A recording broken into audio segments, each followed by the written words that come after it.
What if I told you that most battles are fought and won in the mind before you ever get to a battlefield? That's how important I think mindsets are. Today I'm going to talk to you about Special Forces mindsets and how you can adopt it and help yourself in everyday life.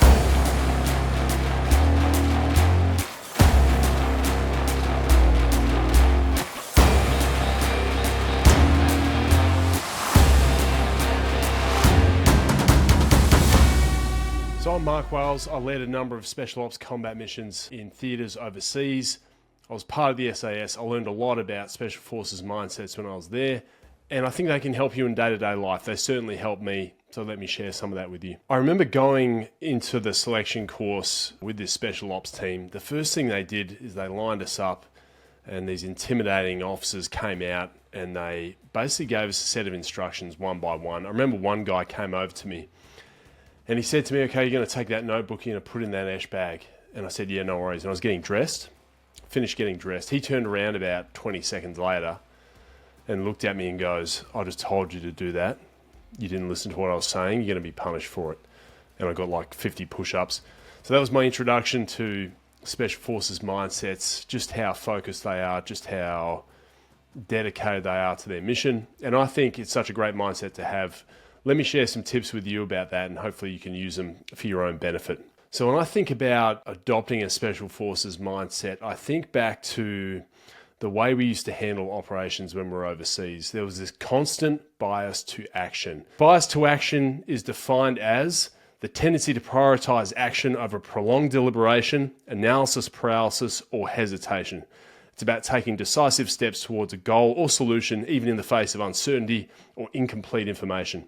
This mindset is a hallmark of high performers in fields ranging from business to military, as it drives momentum, fosters innovation, and accelerates results. And it's the first one out of a list of 3 that I've got. I'm going to hammer away at this point quite a bit. So often in life, you're not going to know what is in front of you. When we're in Afghanistan, we would often have no idea where the enemy were, what sort of numbers they were in, what their patterns of life were like. We just had very loose information, but often it was enough to get us started, and we wouldn't let the lack of information stop us from taking action, because as you go into the field and you make contact with the enemy, you start to get more information. And instead of waiting for things to be perfect, you get this feedback loop going, which is so critical to being able to adjust your plans. I learned this at business school. I went to the Wharton School of Business. One of the first things they taught us in entrepreneurship class was the theory of a minimum viable product. And people that are from the startup world will have heard of this, but the idea is you don't spend 3 years building the ultimate product and then take it to the market. Instead, you show a bias to action, you build a minimum viable product, and then you take that to the market, and then you adjust it based on that. You're trying to seek contact with the market rather than just sitting inside the room and having no bias to action. That's my first step, is never be afraid to make a decision and have that really strong bias to action. There's a couple of good reasons I think this works. One is it gives you momentum. It lets you go in the right direction. It gives you a lot of confidence. It lets you take the initiative. You're actually moving towards a target. But the caveat is you have to be willing to accept a fair bit of risk, right? There is always that chance that things aren't going to work. But if you're a learning organization and if you're a learning person, then you will seek a bias to action, because that will get you pushed in the right direction. Another example I can give you, I applied in an audition for a major Hollywood film. It was Mad Max, Furiosa it was called. Never done a film audition before. I'd done a reality TV one, had no idea what I was doing. Didn't let that stop me. I just put in an application to the casting agency. They came back and said, yep, you can do an audition. Here it is. They gave me the material. I had no idea what I was doing, but I just started to learn on the fly. And eventually got the job. Didn't let the fact I had no real acting experience stop me. I just applied for it anyway, and the rest is history. Bias to action, always drive forward, always seek contact with the market, always don't wait until you're ready, just go. Sometimes you got to run before you can walk. So second point for special ops mindsets that you can use is constantly forge mental toughness. This is going to be imperative in life. A lot of things you encounter are going to involve difficulty. There's going to be failure. There's going to be things that happen to you in your personal life that are going to be hard. Having that foundation of mental toughness will get you there. Now, question is, how do you do that? For me, and I'll tell you what mental toughness is. It refers to the ability to maintain focus, resilience, and perseverance in the face of challenges, stress, or adversity.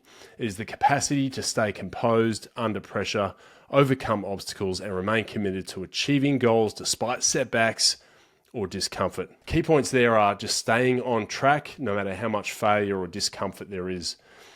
To build mental toughness, my advice is this: just do something small that's uncomfortable every day. It can be, if you're afraid of public speaking, lead that meeting in work, be the one that kicks it off. If you're afraid of training people or you find it intimidating, go and volunteer to run a workshop and just do these tiny little things every day that feel dangerous, but they really don't have much downside and there's a lot of upside. Try going to the gym every day. It's quite hard. I find it hard to do.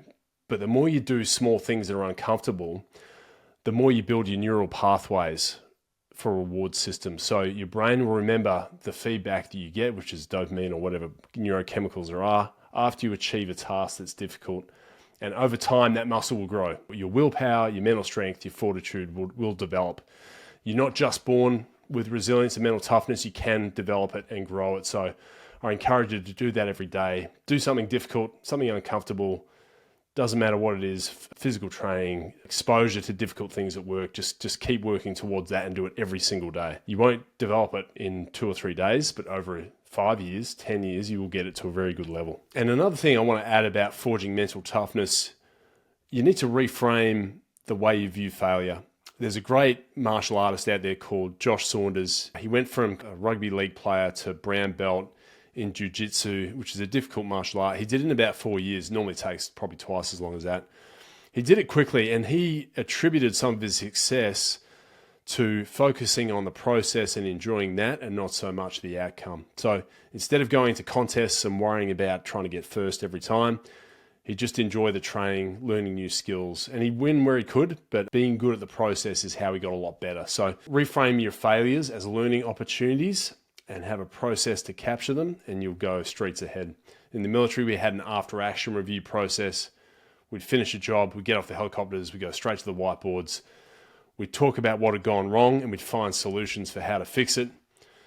No egos involved, just trying to fix the problems as quickly as we can. That developed really good levels of resilience and mental toughness in our teams. So that's point number 2, forge mental toughness. The third thing I think you need for a really great level of mental fortitude and a good mindset in special ops is a relentless sense of mission focus. You've got to understand exactly what your mission is, and you've got to drive yourself and your team towards that mission no matter what. And all your resources need to align to that mission. When I think about some of the targeting missions we do overseas, if you want a case study in how not to do mission focus, this is an important one. Think about the conflict in Afghanistan. It ran for close to 20 years, and it was marked by a series of shifts in our mission, right? One year we're doing anti-Al-Qaeda target. The next year we're doing anti-narcotics. The year after that, we're nation building. So every year there was this huge change in the direction of the mission. Now, when you're doing that, it's very hard to focus your team behind one particular goal, and it makes it very hard to get to that destination.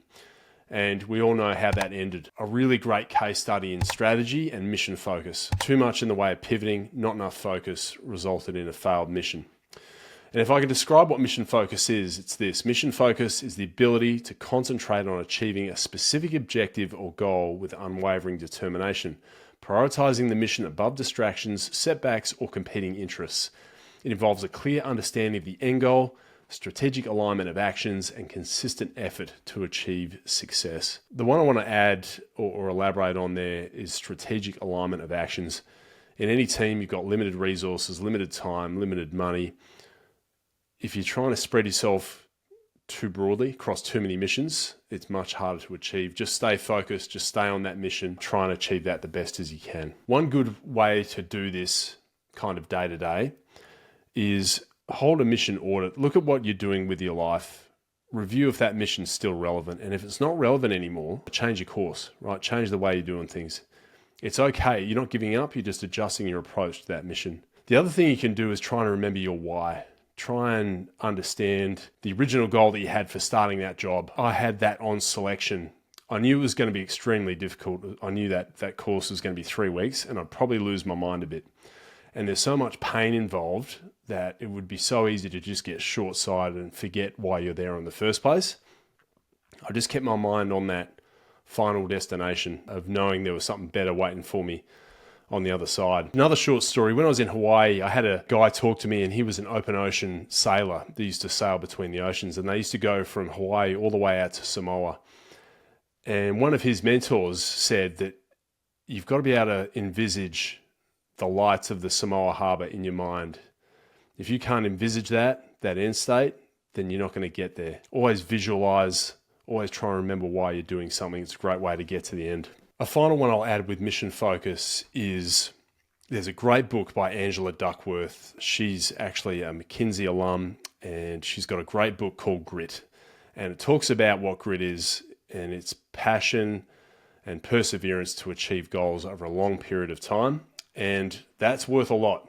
Having that perseverance and passion for any mission will keep you on track as much as you can. So I strongly recommend that book. Have a look at that. Final bonus tip for just keeping a good special ops mindset that will help you is self-control, self-regulation. Anything you do that's tricky, if you're doing those uncomfortable things every day, it's going to involve a bit of fear. Use concentrated breathing, use good rehearsals, and use positive self-talk just to try and get yourself in that right frame of mind before you go in there. I would do that before like a jiu-jitsu comp. I'd be nervous, and I'd sit there and go, okay, it's just a bit of fun. It's a sport. You might lose. It's not a big deal. You're going to learn a lot, so just go in there and enjoy it. And I'll just try and stay calm, just try and breathe, and that helps so much. Don't overexcite yourself. They're my top tips for building a special forces mindset that you can start using right away. Step number 1 is make sure you have a strong bias to action. Always seek contact with that market. Step number 2, forge mental toughness. Do uncomfortable things every day. Thirdly, have a really strong sense of your mission and your why. Try and stay on track, try and arrange your resources and efforts behind that mission. And then final tip, just maintain that self-control. Practice your breathing, practice your focusing on your end state, and you will get there in the end. Hope you enjoy the video. This is a great way to implement quick tips for you. If you like this, please subscribe. I'm going to make more content like it. See you in the next video.